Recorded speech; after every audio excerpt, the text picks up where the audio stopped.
Greetings, brothers and sisters. I want to get into the whole anti-Semitism thing in colleges, and Harvard particularly.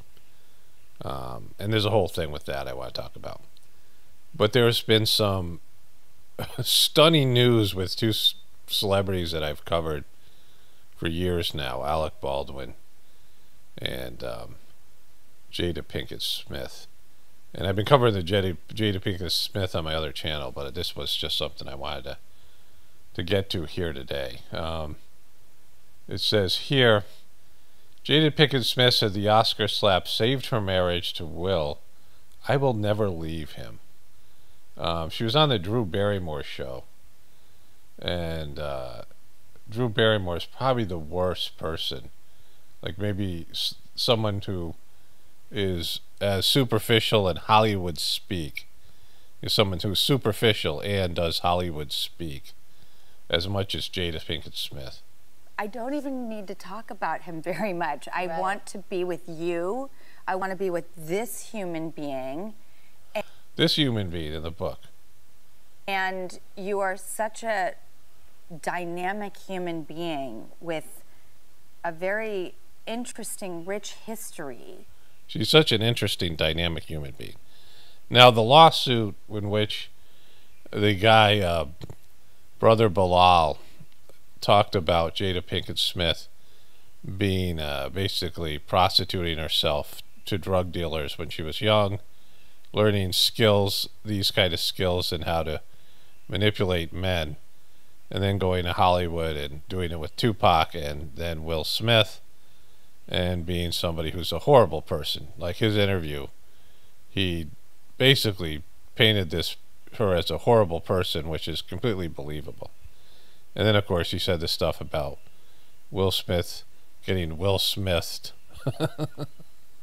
This is now a verb by Dwayne Martin.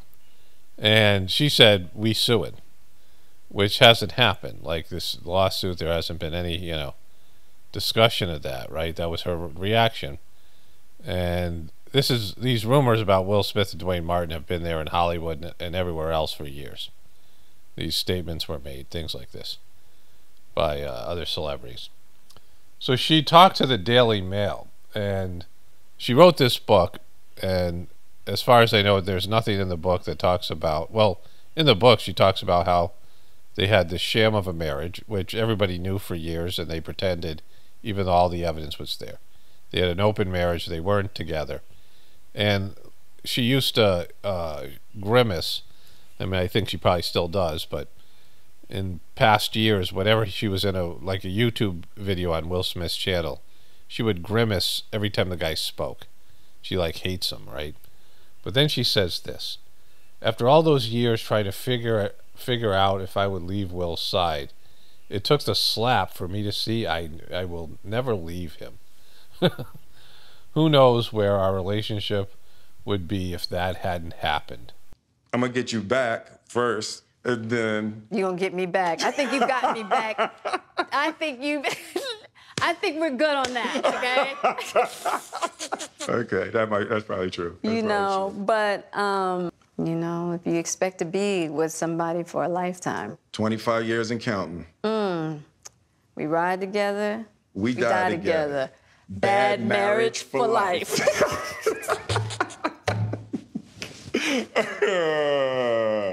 That's terrible. It's the truth. It's the truth. Okay, I'm in the editing process, and I missed this the first time around. She said, I wonder where our relationship would be if the slap didn't happen, right? Your relationship is unredeemable. Like, she hated him. You could see it's visceral. She hated the guy. I mean, they talked about it. In that meme I just showed you, bad marriage for life. But you can't fix what they've done in their marriage. You can't make that into something healthy, right? I mean, it's whatever you call a marriage. She had a 2-year affair with her son's friend, with him knowing about it. And the rumors about him, the stories that are coming out, they've been out there forever about him having a relationship with Dwayne Martin. They had an open marriage. And then all the rest of it. I mean, there's just nothing there that you would say there's any health in that marriage or any trust or anything that you would, I mean, whatever reason they're staying together, and God knows what that is. Like, I don't, but it isn't going to be fixed by him slapping Chris Rock, which seemed to be some stage fake thing. Things that fix your marriage happen privately. They're not in display for everyone to see. Things that fix your marriage happen between you and your spouse, right? They don't need to be put out on social media, regular media, or any of these things. Those things aren't going to make bringing more people into your marriage doesn't make it better, right? Like, the slap, it just healed our marriage. I don't know where it would be without the slap. But she shockingly revealed that the two had been quietly separated for 7 years. And then she said, I call it the holy slap. The holy slap. Now, because so many positive things came from it, the mom of two told the outlet, she said she was glad she was at the event despite nearly missing it. The moment the boop hit the fan is when you see where you really are. Well, what about him? What about the receiver of the slap? Does Chris Rock call it a holy slap? I mean, he did get $20 million from Netflix to do a comedy bit that centered around his comedy routine, centered around this, where he just eviscerated the Smiths and their fake relationship and all of it. But I mean, this is just so egregious, right?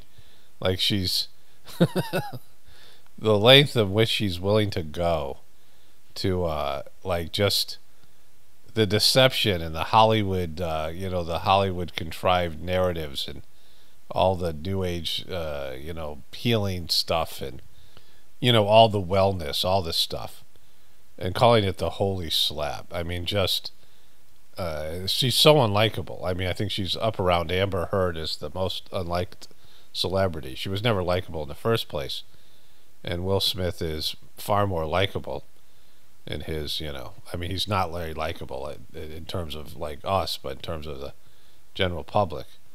And she just ruined this guy, right? She just wrecked this guy.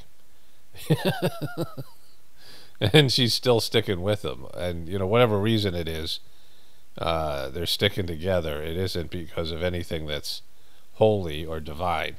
Married Alec Baldwin calls Babara Streisand the hottest woman ever. And so, he says this here. Cuidado, Hillary Tayward Thomas. It says, be careful. I looked it up.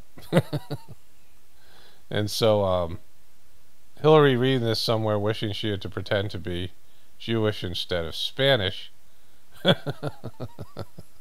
Kaboom. They went in on page 6.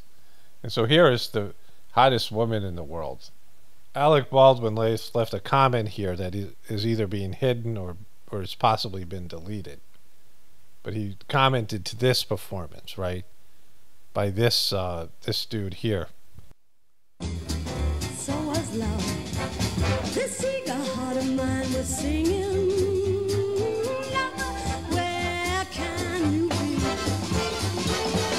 Came at last, love had its day. That day. Wow, she was so annoyed. Her movies are annoying. I've been to a place where she shot the movie. It's one of her movies. And people in the area talked about what a horrible person she was. Just a nightmare of a human being. She has that voice, very annoying voice. She's just annoying on all levels. Like, I mean, never mind being hot. And then this guy, Eric McCormick, this is incredible. I mean, these people here, all these celebrities. Wow. And here's Alec Baldwin's Instagram page. Like, he used to, here's a Illuminati eye here. I've never done a con before, and contrary to my expectations, the fans who showed up and were graced and complimentary in the extreme, thank you to Byron Burton. I guess he had I don't know. This book says con with a big Illuminati eye here. But there's a bunch of clips from movies. There he is with Hillary Hayward Thomas, who, Fake the Spanish accent. There he is there. And then all the rest of it. Just not a way for him to come back into the spotlight. So I left this up. I already covered this, but let's start here. Israeli military analysts flagged Hamas plans to start war before terror attack. Again, what's their motivation for doing that, right? To start a war that they were going to tens of thousands of Palestinians were going to die in. Hundreds of Harvard faculty members urge university not to oust embattled president. The pressure on Harvard President Claudine Gay mounted over the weekend after University of Pennsylvania President Liz McGill resigned. You know, there was kind of a disastrous situation there on Capitol Hill. This is Elise Stefanik. One down, two to go. This is only the very beginning of addressing the pervasive rot of anti-Semitism that has destroyed the most prestigious higher education institutions in America. I'm going to talk about how, you know, we're missing out on the big story here, which is a genocide is happening, right? And this is what they're talking about. This person, Elise Stefanik, who was all of a sudden is a popular, well-known household name because of her questioning, her tough questioning of these professors. Anthony Blinken defends lone U.S. veto on UN ceasefire resolution. He says here... And Mr. Secretary, I assume that that answer is the same when it comes to the U.S. being the only country to vote against a UN ceasefire resolution on Friday. We have been a strong proponent of humanitarian pauses. In fact, because of our advocacy, because of the work we did, we got pauses. We got pauses on a daily basis to make sure that people could get out of the way, that humanitarian supplies could get in. We helped negotiate the longer pause that resulted in the release of more than... Okay, so the U.S. has just fast-tracked $120 million worth of weaponry to Israel. So whatever he's saying here is a lie, right? Because actions always speak louder than words. We got pregnant with our daughter, and it was then that we kind of realized that we got pregnant with our daughter. Who's this we that you speak of? Needed a regular babysitter. At Care.com, you can find a babysitter or nanny who's just right for you. Find care for all you love. Care.com. How does we get pregnant? So this is the early coverage of this thing here. Pressure is mounting on the presidents of MIT and Harvard less than a week after they testified before Congress about rising anti-Semitism on college campuses nationwide. Does calling for the genocide of Jews violate Harvard's rules of bullying and harassment? Yes or no? It can be, depending on the context. It does not depend on the context. The answer is yes, and this is why you should resign. Just days after giving a similar answer to the same question, the president of the University of Pennsylvania, Liz McGill, resigned on Saturday. Republican... It's interesting that it's three women, right? Stefanik, who questioned the three university leaders, posting, "One down, two to go."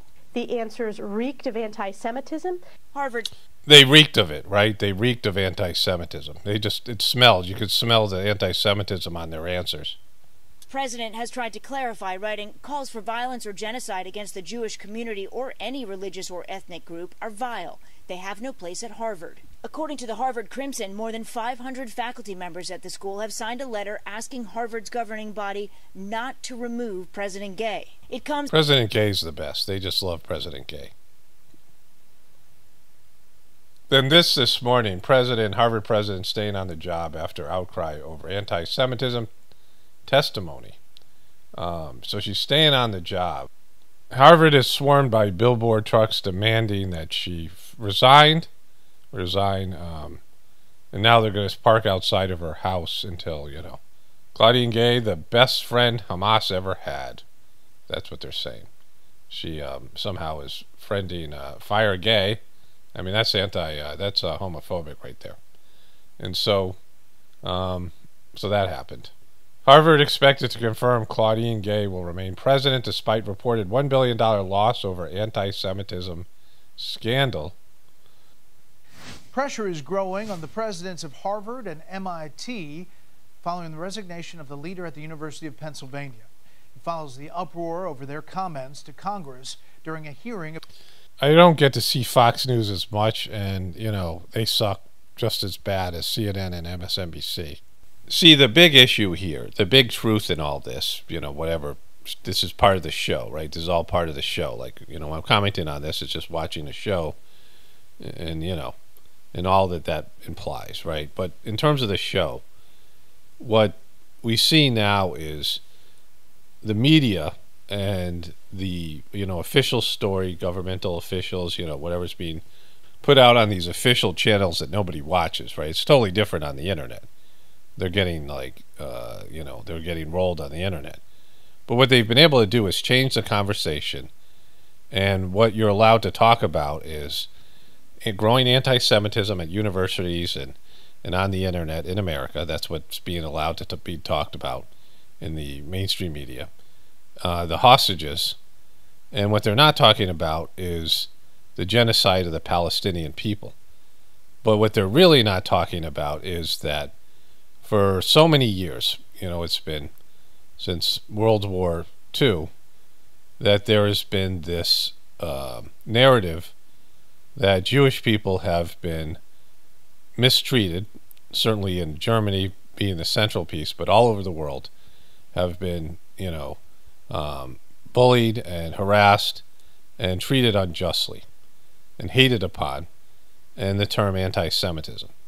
And then there's been these growing organizations, either lobbying organizations, media-controlled organizations that have, you know, people who run the media are, people who run these media companies are coming from that ethnicity or religion or whatever it is, and pushing this narrative in movie after movie. Like, how many movies are there with Hitler and the Holocaust in them and the mistreatment of Jewish people? And you know, this term anti-Semitism, right? But essentially what they've built there in what's the Gaza Strip is an open-air prison, very much like a concentration camp, right? And what they've done to the Palestinian people is what they've been claiming about being done to them for so many years. And what I've said about behaviors, right? I've said this over and over again if you've listened to my videos over the years. When I would make a video about Britney Spears, and Britney Spears fans would slam me for being mean or being, you know, whatever. They would call me names and say whatever it was, that I was a horrible person. And I would say to them, hey, Britney fans, you stupid Britney fans, you don't have a problem when I say the same exact things about Lady Gaga or Cardi B or any number of celebrities, that Madonna or whatever it is, right, Madam Expiration Date. You don't have a problem with my mocking behaviors when I do it to somebody you don't like. But when you identify with somebody, Britney Spears, because she's, you know, a blonde white girl from the South, and you identify with her, you're all of a sudden offended by my behaviors. But you don't have a problem with the behavior. In fact, you do the same behavior to other people, and you support the behavior when it's done to people you don't like or people that you view on the other side. And so once you engage in a behavior, and you can justify why it's okay for you to do it but not other people to do it to you, why it's okay for you to do it to other people, and then when they do it to you, you're the victim. But that is the centerpiece of hypocrisy, right? And that is what's, you know, one of the fundamental building blocks of what's the problem with our world today. You know, you see it all the time where people have the inability to see what they're doing and complain about the thing that they're doing to other people when it's done to them, and justifying it in their own mind, saying that they get to do these things but other people don't get to do it to them, right? It's like, you know, royal family and, you know, rules of these so-called elite where they can perpetrate crimes against humanity and mistreat people, but if they have the slightest little insult to them, they lose their mind and they spiral, right? And so this is the real story here, is that we have heard our whole lives, and I grew up with this, you grew up with this idea of anti-Semitism. And again, you know, when we were kids, we didn't really know, we didn't, you know, didn't care. But as adults, you see it everywhere. This idea that Jewish people are mistreated in a way that, stems around what happened in Germany with Hitler. But they are now doing that to this Palestinian people. So there no longer can be cries of mistreatment, whether it be at Harvard, whether it be at any of these places, that somehow they're being targeted because of their faith, because they're engaging in the same situation when they have when they hold the power. They're willing to do to the Palestinian people what was done to them. And that's all this story is, right? That they're just like the people that abused them, the bullies, the people that, mistreated them. They're the same people. When they have power, they do the same things, right? So there's no whining about what happened to you when you're doing the same behavior. You can't do that.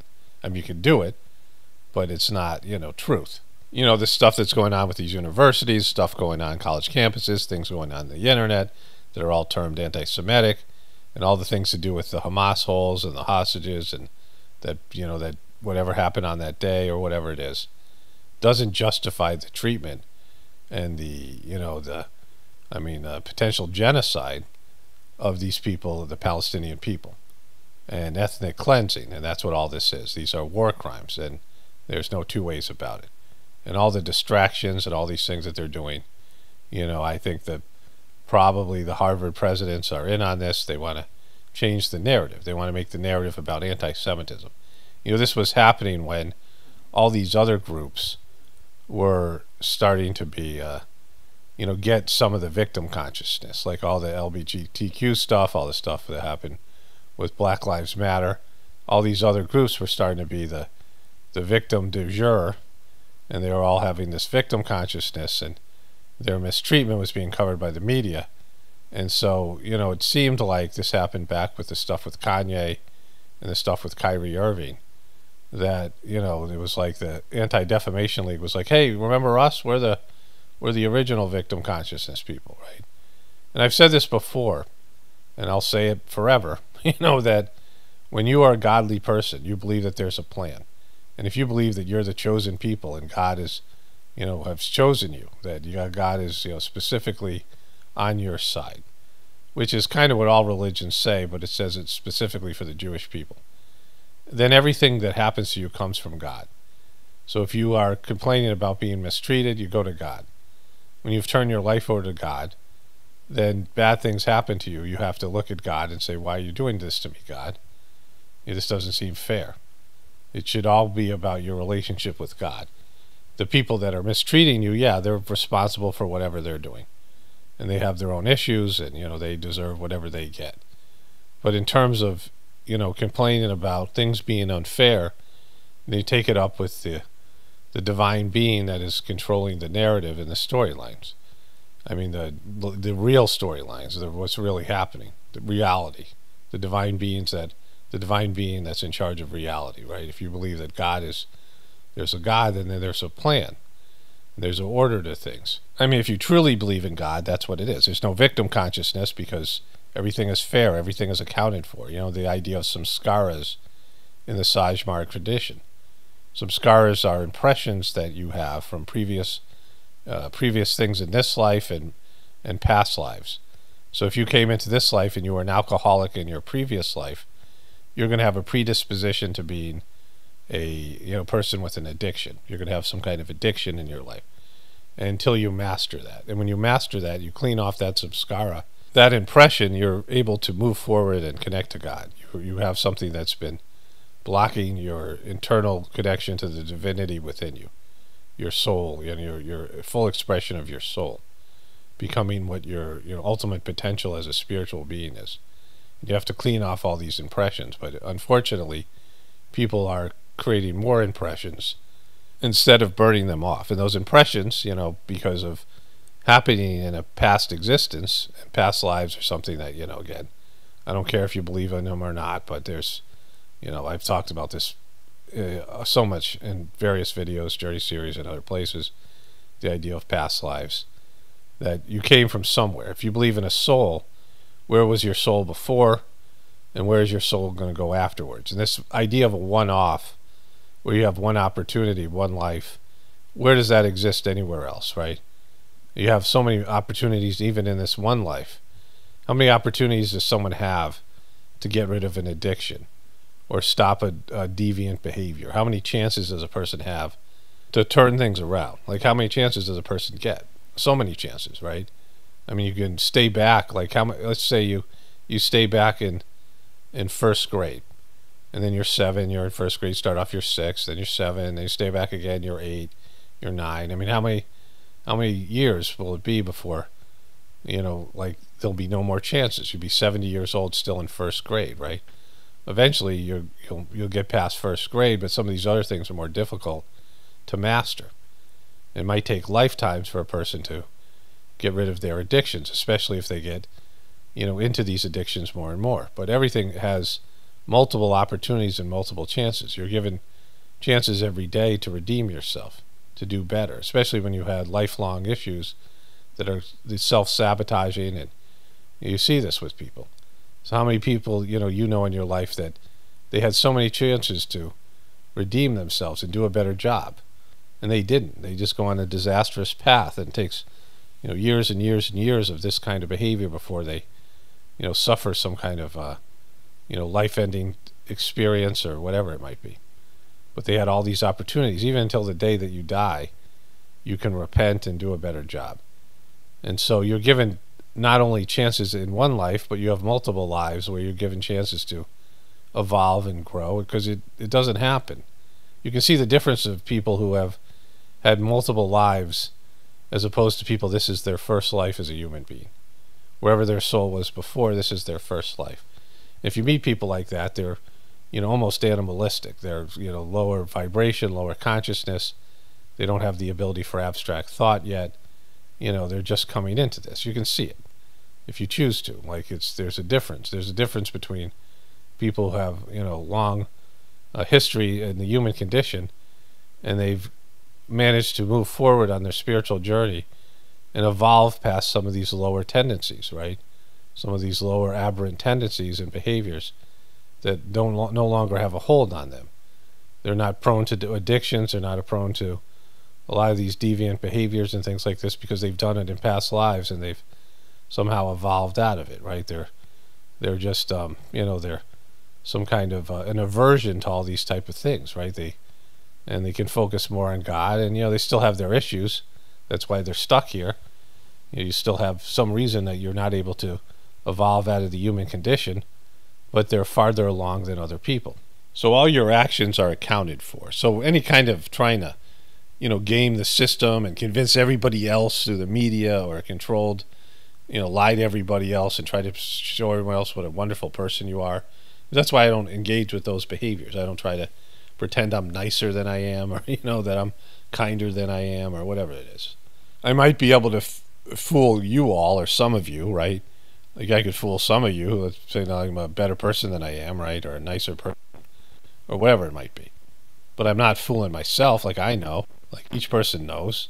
I mean, you might delude yourself and find ways of self-deception, but deep down your soul knows and God knows, and you ain't getting away with boop, right? You're not going to get away with anything. You can't deceive the system, the divine system. It accounts for everything. It sees everything.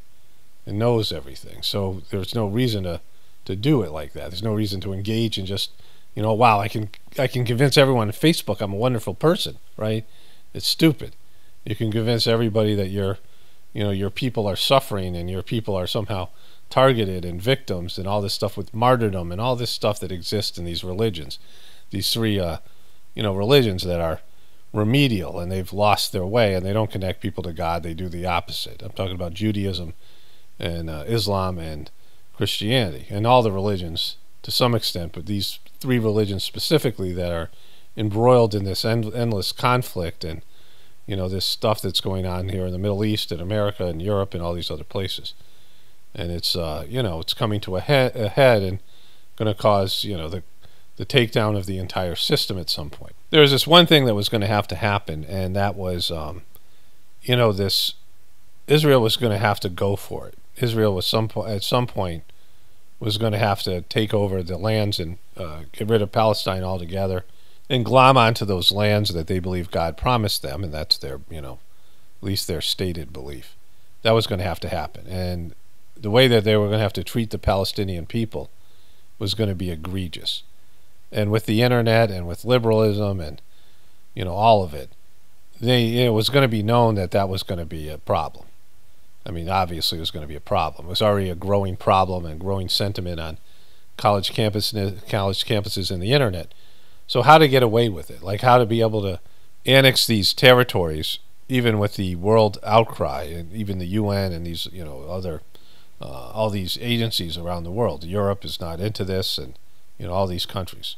How to do this and get away with it and not look hypocritical. Well, you have to turn up the noise and the volume on anti-Semitism, and what better way to do it was with these universities and the mainstream media, and make it about that and not the, you know, atrocities that are happening in Palestine.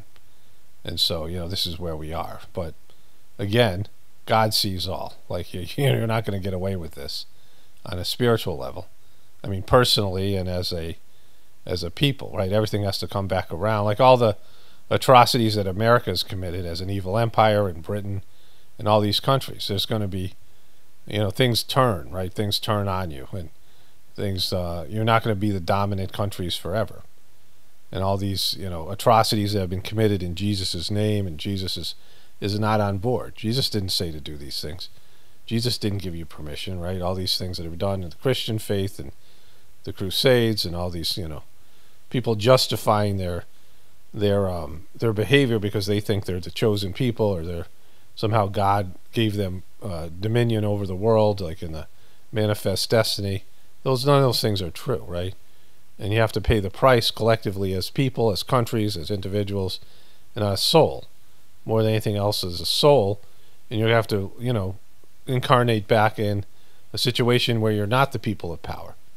You might be you know, a white Christian person in America this life, but you'll be, you know, a person in you know, in Sudan or Somalia, or you'll be a Palestinian person in, you know, whatever it is. Like, see, you know, your soul doesn't get to continue on in the same situation, right? You might be you know, a big strong man that's, you know, brutalizing people in this life, and, you know, then you're a small frail woman in the next life, right? I mean, you don't, you know, these things are not dictated. You can't maintain your current position once you die. You give up everything, your power, your wealth, whatever it is that you've accumulated. You might be a wealthy person this life, and you'll be a beggar in the next life. It's not so much you're being punished, but your soul's giving you the opportunity to redeem yourself, right? To be able to do a better job in a future existence and right the wrongs of the past. But instead of righting those wrongs, more wrongs are committed. People are accumulating more of these samskaras, more of this spiritual grossness. Instead of getting better and evolving, people are descending into a demonic state where their egos are growing bigger and their mistakes are accumulating, and they just continue the same mistakes in life after life. And, you know, that's why there needs to be a spiritual intervention and a collapse of the system. And so that's why that is ultimately a blessing. All right, let's get into a few more stories here. Okay, just a few more things to cover here. Now, first of all, I covered this on my other channel. I'm going to show you a final clip from Fetterman's, John J. Fetterman's trip to the View. And in the first video, it talked about how he has processing disability, where he can't process things going on around him. Remember, he said that everyone sounded like the adults sounded in Charlie Brown, you know, wah, wah, wah, wah, wah, wah, right? That he couldn't understand people. And he said that recently when they were asking him about all the dead Palestinian children, and he said, the joke's on you, I had a stroke, I can't understand what you're saying, right? So this is a guy who is in a very powerful position where his ability to process the world around him and understand what's going on around him is imperative. I mean, it's all a joke anyway, it's a show or whatever. But he got on The View, and he has this tablet with him. One of my viewers was saying that the tablet is, you know, just a way for his handlers to tell him what to say. But it's a, you know, instrument or an app, they're saying, to help him process what's going on around him. And he couldn't process the brilliant ladies of The View. He couldn't navigate that experience of talking to them without this device, and he, you know, he still butchered it, right? So I covered that in this video and these videos on my Apocalypse Now channel. And I thought a lot about it, right, since then, because, you know, they are making it okay for someone not to be able to have, you know, reasonable cognitive abilities and hold a powerful position, right?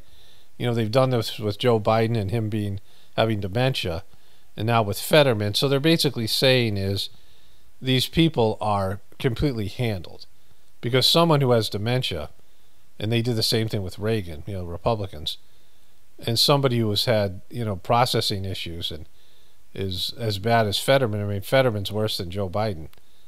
They can do their job because they're not doing their job, right? Like somebody like that, if, you know, if that person was running, like, he couldn't be an air traffic controller. You know, like, there's jobs that, I mean, he really shouldn't, I don't even think he drives, right? Fetterman can't even drive. Like I said before, would you trust these guys to drive your kid's school bus? But you'd have them be a senator and a president. But here he is with the gals at The View. So just before we get to that, what they're saying here, I want to emphasize this. You know, back when America first started, when America was becoming a country, you had these founding fathers, and they had issues. They owned slaves. They were, you know, a lot of them were Freemasons, and, you know, it was supposed to be a Christian country. And again, I'm not a Christian, but just saying that this deception was there. And a lot of these guys, 1/3 of the founding fathers were Freemasons. They all, you know, they had their issues. But they were intellectually superior to the people that they were, you know, the average people that were there. The education level was a huge gap. And you read what these guys wrote, and it's hard to understand their vocabulary and their penmanship even, right? They were well educated in ways that, you know, our education may be better in different ways, and there's things that are known now that weren't known then. But these guys' minds and their literary minds was quite substantially better than the modern day people and the people of that time. The other people that weren't a part of that group. A lot of them were uneducated. A lot of them were illiterate, right? And so, you know, there was an idea that these people were smarter and better equipped to be leaders. They were elitists, and they were different, you know, they were a different level of classes, of classism, all these things. They were better, like they were, you know, more intellectually developed than the people they were leading. And then you had politicians. The political landscape became more and more degraded with all these successive generations of dopes, to where the candidates, you know, if you're a smart person, you have critical thinking skills, you look at all these candidates and you're like, there's no way I could vote for any of them, right? They're just, you know, they appeal to the dumbed down masses. But now they've gone a step further in saying you can be mentally handicapped and still be a great leader, or at least be a leader. Like, you could hold one of these positions and be cognitively impaired. Like, that's their new message. I mean, it's been degraded that much. And there's no better example of this than Fetterman on The View with these ladies and needing help from a tablet to process what's going on around them. Too many kids are going hungry in this country and at school, and they can face the shame of school debt, school lunch debt. Can you explain what that is and what you're doing to fix it? Well, the shame of school lunch debt. You know, I don't think, you know, when I went to school, it's like no one said, well, you have to pay for your books or pay for your bus or any of these kind of things. But it's strange that you have to pay for your lunch, because, I mean, you kind of need lunch because everybody, you know, needs food. And I'm astonished that, you know, and I really want to address that. And the fact that sometimes debt accrues, and they shame children about that, that's astonishing. And then they shame them. They say, hey, you owe money for lunch. They triple down, and one of my less gifted colleagues introduces. Wait, less gifted than you? Like, his ability to self-perceive is a part of his cognitive difficulties. Introduce some kind of a resolution. They're laughing. You know, you're talking about. They've been talking about his disability, and he's making fun of somebody not being as gifted as him, right? Like, what is that? Like a homeless person? I mean, like he talked about how he couldn't get out of bed during Thanksgiving and Christmas, and his kids were worried about him after he won the election. And then he, you know, was having thoughts of suicide. He checked himself into a rehab for depression. He didn't do his job for a couple months. and they came out and babbled incoherently, and he dresses like, you know, a homeless dude or a college kid or something. He won't wear the suits and the, you know, appropriate clothing for his job, and he can't, you know, express himself, and he needs a tablet to understand the world around him, but he's calling somebody else less gifted.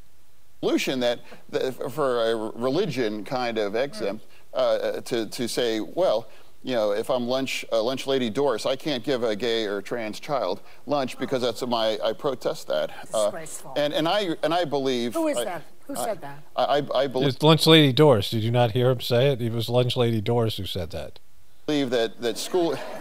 It's I really I couldn't believe it. I thought, I'm like, seriously, like I couldn't believe this. Is this true? And I said, well, I believe that school lunch should be free, and it should be definitely free of judgment. Yeah. Oh, yeah. Woo! It should be free of judgment. No shaming. No fat shaming. No shaming of any kind. No money shaming. It should be free, you know. I mean, let's just make it free. You can just do that. You know, people have to pay for it, right? The money has to come from somewhere. And again, it's not good food. Like, have you ever eaten at a school?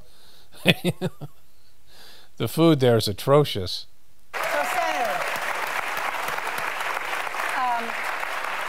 obviously, today you dressed up for us, but I did. I was thinking, am I going to wear the black hoodie, or the black hoodie, or the other black hoodie? I'll tell you. So your casual dress style has caused a lot of debate, but I'm going to tell you something. Casual? That's kind of a euphemism, you know. The one who dresses like a supermodel is your girl from Ipanema, Giselle, sitting in the front row. But girl from Ipanema. Does Ipanema mean the place where witches come from? Is Ipanema the capital of the witches? And that is not her natural hair color. Even we debated your dress code, and now there's a dress code in the Senate where formal attire is required. He's looking at his tablet here, trying to understand what this rocket scientist is saying here. On the floor. Mm-hmm. How do you feel about this? I mean, he can't understand the ladies on The View, and he's a senator. Discussion and the He's looking at his tablets. It's very important. I believe that if I wore a hoodie on the floor, that things could be devastating to the reputation. And I think that's much more important than, like, you know, not paying, you know, our debt, or shutting down the government, or addressing Israel, or other things. I mean, that's so much more important that I could destroy. Okay, look what we have. Well, you can't wear this on the floor, but if you're going to vote from the doorway, at least you'll be dressed in style. Oh, this is just, you know, if I could, and I wouldn't destroy the Senate, I would wear it on the floor. Be careful. We have some fans and I don't think so the many Republican, because Marjorie Taylor Greene would appreciate that. I don't think the Republicans appreciate him. Let's send her one. They're just so remedial. So one of my viewers sent me this. It's an old 60 Minutes clip. I don't know how much I can use of it. CBS is the worst for copyrighted stuff, but pure cocaine worth hundreds of millions is smuggled into the United States. Sound familiar? Not the way this ton of cocaine got here. According to what the former head of the Drug Enforcement Administration told Mike Wallace, this drug shipment got here courtesy of what he calls drug trafficking by the CIA in partnership with the Venezuelan National Guard. Okay, so that happened. You know, my brother was in Vietnam, and he was the CIA. There were CIA agents there, and he was tasked with guarding the poppy fields where they were growing the poppies. You know, all these wars. You know, years and years ago, there was some debate amongst my fellow practitioners of Sagemark, none of whom are truthers. This is when I was, you know, I would say this is 2014 or 15, and they were debating these illegal wars or whatever's going on in Afghanistan and whatever it was. And I said to him, you know, a barrel of oil, at most, I think back then, the highest price it ever reached was like $100, $200 or something. But a gram of opium can be as much as $200. So which is more valuable? Like the opium that was in Afghanistan. Afghanistan is one of the best places to grow opium. And so, like, the person was saying, you know, these wars in the Middle East were for oil, but why do we invade Afghanistan? And I said, well, it has strategic value. Of course, that's lost now. But opium is, I mean, it's, you know, really valuable. It's worth way more than oil. And it's much easier to transport. I mean, it's in terms of, you know, and then what people will do when they're addicted to opium. And then the opioid addiction happened during the Afghanistan war, right after the Afghanistan war. The Taliban were stopping these the drug trafficking, and they weren't allowing opium to be grown there. But now apparently they're growing it somewhere like in the Netherlands or near Australia or whatever. You know, I remember these people were somewhat semi-agreeing with me, but they just couldn't go there. Like they were just too remedial. Maybe they need a processing template, like Federman. More to know about what's out there, right? In the sky, in the water. Who knows where it's coming from? But what is? UFOs are not just about little green men. What are they? They're not just about a lot of it. It's 40% little green men, and then there's 60% of stuff that I'm going to get into right here. Chris Cuomo, and I have an interview for you with a man. This is like a throwback. Will Smith, Jada Smith, and Alec Baldwin and Chris Cuomo's. I mean, it's a throwback video for me. Federman, who has done more when it comes to uncovering the unspoken truth about what is in the air and in the water and in the universe that might be explained, but they just don't want to tell us. They don't want to tell us. This guy getting into it, getting into the truth. Ross Coulthart is here. You know the splash he made with this little guy looks like a real truth teller. Big interview with an insider on News Nation about UFOs and government programs. Well, wait until you hear what he says he knows from various sources about what's going on, what is known, what isn't known, and what's hidden, and how. You ready? Let's get I'm ready. You ready? Identified aerial phenomena or UFOs or whatever you want to call it. I'm a reformed lawyer. I'm an ex-lawyer, but I am a working investigative journalist. How do I see this issue of UAPs? Yeah, just an absolute douchebag. I think it's the biggest story in human history. I'm gobsmacked, absolutely amazed at the truculent resistance by a lot of the legacy media in the United States and in other parts of the world. Okay, I've covered this. You know, people knew about space people, Aboriginal people, all these people knew about space people. There was like, you know, human beings as we are now. And then there was beings that had higher technology and were more intelligent and whatever, and everyone knew about it. I mean, this went on for centuries, and at some point they decided to, you know, not tell everybody about them, and it became something, and now, you know, we are where we are. And our true history cannot be even scratched. You can't scratch the surface of it, the origin of the human beings as we are now, as long as there's this denial. You know, let's fast forward one little bit here with Chris Cuomo's. Non-human intelligence, or not, they think, little green men. Maybe it wasn't just little green men that you're obsessed with, Cuomo's.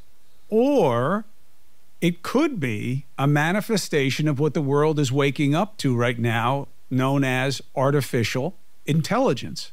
Okay. There's Cuomo's. Like, you know, this rocket scientist. Charlemagne the God urges Joe Biden to give America the ultimate Christmas gift. His Christmas gift would be a son, by withdrawing from the 2024 race. You weren't ever on Jeffrey Epstein's jet, were you? I was on Jeffrey Epstein's jet 2 times. I was on it in 1993, and I was on it and I went to Florida with my wife and 2 children to visit my mom over. Exactly, it was just innocent mom visiting. For Easter. It was Easter. It was a whole thing. It was you know, it was Catholic stuff. It was religious. It was pure goodness. My wife had some kind of relationship with Ghislaine Maxwell. Ghislaine. It's pronounced Ghislaine. And they offered us a ride to Palm Beach. So I went then, and then on another occasion, I flew again with my family, with I think 4 of my children, and Mary, my wife, to the one that just committed suicide, and you wrote about your 36 affairs in a diary in 1 year. Rapid City, South Dakota, to go fossil hunting. You went fossil hunting, just innocent fossil hunting.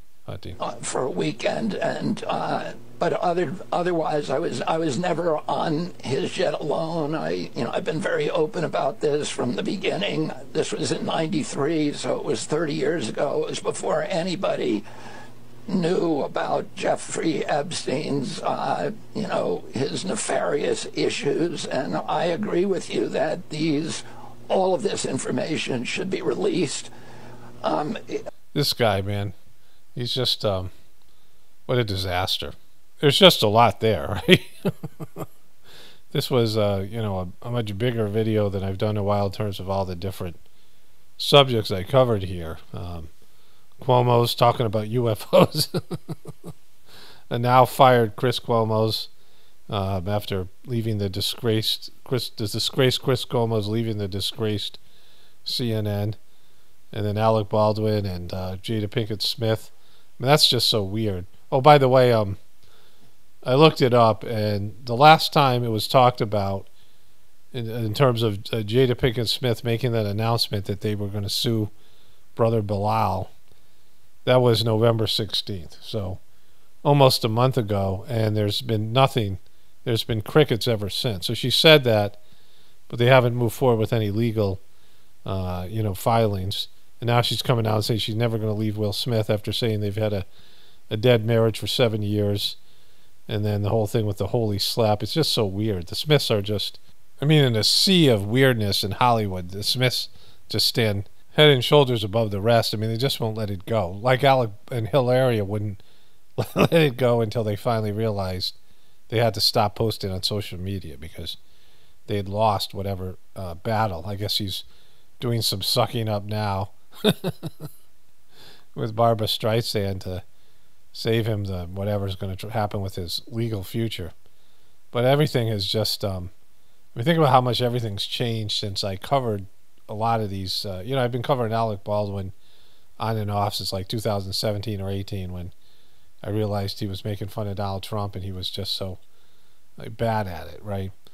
And then the Smiths back in 2015, I was covering this stuff with Will Smith and how all this stuff has changed over the years.